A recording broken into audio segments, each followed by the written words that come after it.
Welcome back to Beyond the Feet. My name's Josh, and in today's video we're going to be looking at the Infinity Run against the Epic React. Not going to dive too much into the detail of technology because we have already done 2 videos on the Infinity Run already. So if you want to check them out, links will be in the description below. But what's the difference between these 2 shoes? Is there much of a difference at all? Is this pretty much just a new one of this?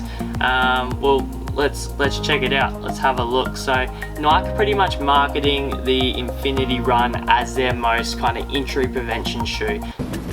At the end of the day, we're always trying to make athletes better, and part of being better is not being hurt. And it's a great first step on our journey to that North Star of no runner should get injured.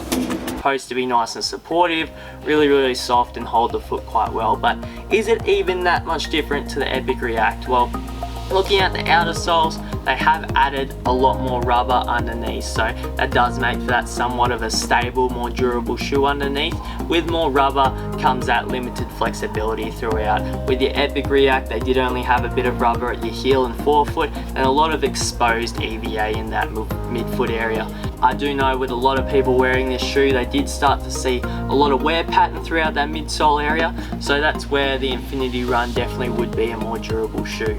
Looking at your midsoles in both shoes, now they're the same cushioning.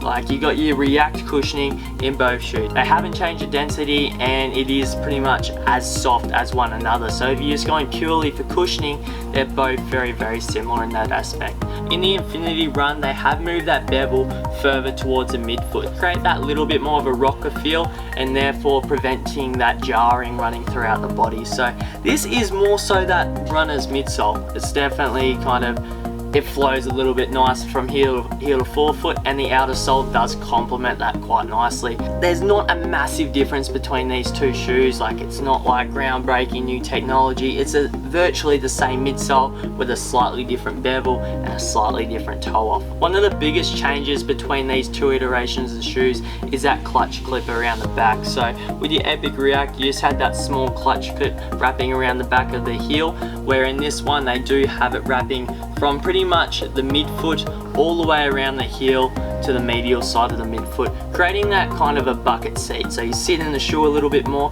This can be kind of compared to the Clifton and also the Brooks Adrenaline in that aspect, that it does kind of lock you in quite nicely. For that person with a flatter arch, this may dig in and cause a little bit of irritation, but for a neutral runner, this does work awesome. Taking a quick look at your heel counters in both shoes. Now, in my personal opinion, this is where Nike did kind of stuff up, rating this as their more so stability shoe, where it is a neutral shoe still, because they pretty much stuffed up the heel counter. If you look at the Epic React, it is much better. You kind of got these bits wrapping up around the medial and lateral side of the heel, which creates somewhat of a support, and then overall it is still fairly soft at the back, which is fine.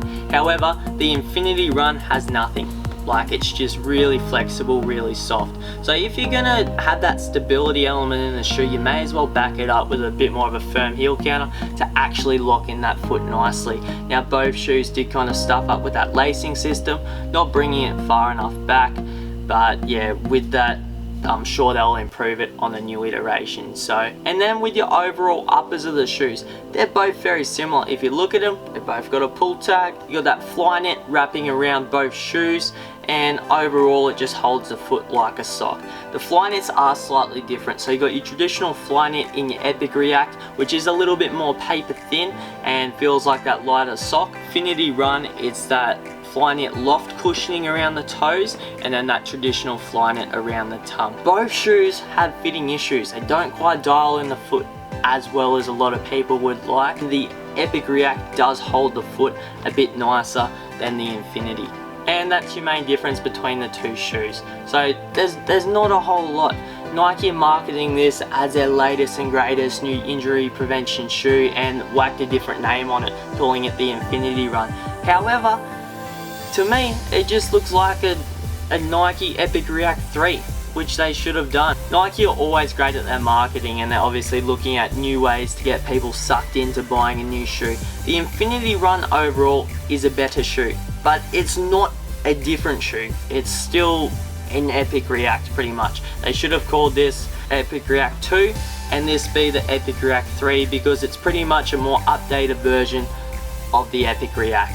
instead of bringing this out as a whole new series, and then they're still probably going to drop in Epic React 3 and you're all going to buy that as well. So in my opinion, if you can get this bad boy on sale, go for it. I don't think they've come on sale quite yet, but this isn't as much of a big change as everyone's making it out to be. It's not this new injury prevention shoe that has changed a fair bit, because Nike have done a very similar thing in the Epic React before, but that's just my opinion on it.